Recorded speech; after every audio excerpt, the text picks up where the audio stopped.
Новинарите на ИРЛ ова истражување го работеа повеќе од 2 години. Најпрво почнавме да истражуваме сомневања за финансиски злоупотреби од страна на приватната болница Жан Митрев, но со оглед дека истражувањето се вршеше за време на ковид пандемијата, не одведе до фрапантни откритија дека во оваа болница за време на ковид пандемијата се вршела методата хемофилтрација како магичен лек за лекување на ковид болните. Меѓутоа, оваа метода не била ниту одобрена од македонските институции, ниту проверена дека е лек за да се лечат овие пациенти. По објавата на документарниот филм Нечиста крв, обвинителството покрена обвинение против болницата и против собственикот кардиохирургот Жан Митрев и судскиот процес се уште е во тек.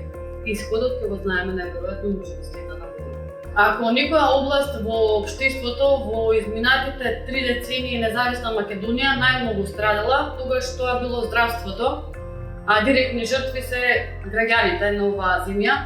Вложени се милиарди евра пари во здравствениот систем, во опрема, во едукација на медицински кадар, меѓутоа државното здравство не нуди нити минимум здравствена заштита.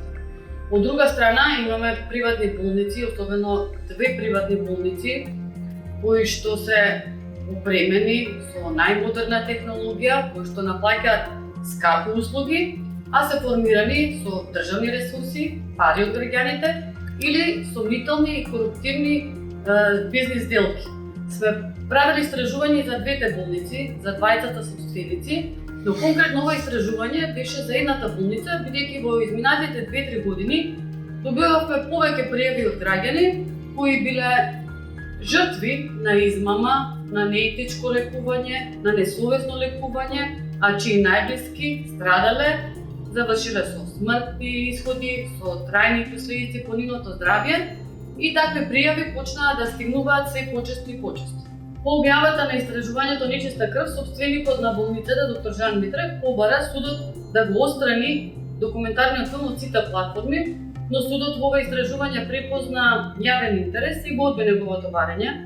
Ова не е прва награда на ИРЛ за Нечиста крв и не е прва награда за истражувачко новинарство. Особено ни се драги наградите кои доаѓаат од филата од нашите колеги новинари, кои ни даваат дополнителен мотив да продолжиме со нашите истражувања, да откриваме злоупотреби, криминал и корупција.